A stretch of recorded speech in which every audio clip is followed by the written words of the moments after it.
After I left Thanksgiving dinner that night, I drove home along the California coast in complete silence, usually. I loved those long drives, the sound of the ocean, the warm lights from the beach houses, the peaceful feeling of knowing I was close to home, but that night felt different. For the first time in many years, I stopped making excuses for the people I loved. I stopped telling myself that they were just busy. I stopped believing that someday they would notice everything I had done for them, because deep inside, I already knew the truth. Sometimes people don't forget your kindness. Sometimes they remember it perfectly. They just stop appreciating it.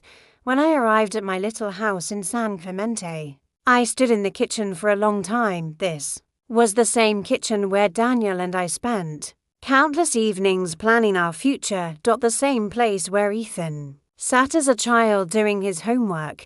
The same home where I learned how to survive after losing my husband. I looked around and realized something painful. This house was filled with memories, but my own family was becoming one of them. The next morning, I made coffee and opened the old documents I had stored away, the mortgage papers, the financial records, the agreements I signed years earlier. I looked at my name on those documents, my signature, my responsibility, and suddenly, everything became clear. For almost 40 years, I worked in banking. I understood contracts. I understood consequences. I understood exactly what a signature could change. A signature is not just ink on paper. A signature is trust. A signature is responsibility. And my signature had changed someone's entire life. Years earlier, when Ethan married Madison, I truly wanted to welcome her into our family.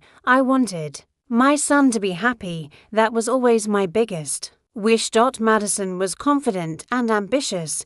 She knew how to make people feel comfortable. She had a beautiful smile and a way of presenting herself that made everyone believe she had everything under control. At first, I admired that. I thought she was strong.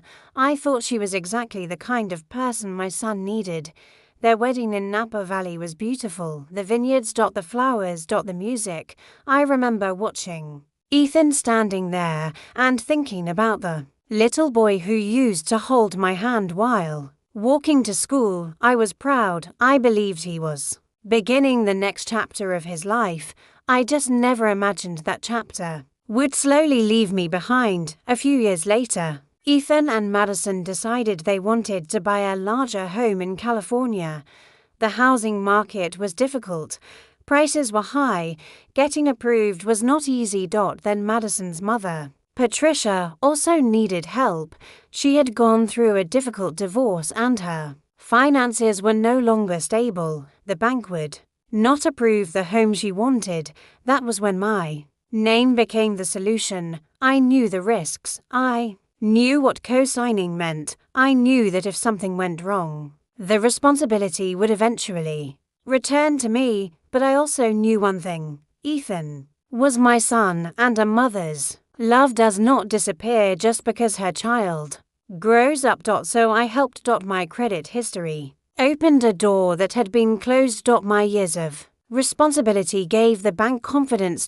My signature helped Patricia get the home she wanted. At the time, I did not see it as a sacrifice. I saw it as helping family. Patricia thanked me. She told me she would never forget what I had done, and I believed her because I wanted to believe. People kept their promises. For years, everything seemed fine. The payments were made, the house was secure, everyone moved forward. But slowly, something changed. The phone calls became less frequent. The visits became shorter.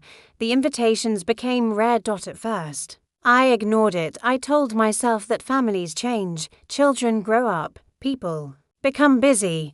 But then Lily was born. My first granddaughter, the moment I had imagined for years. I dreamed about holding her. I dreamed about watching her grow.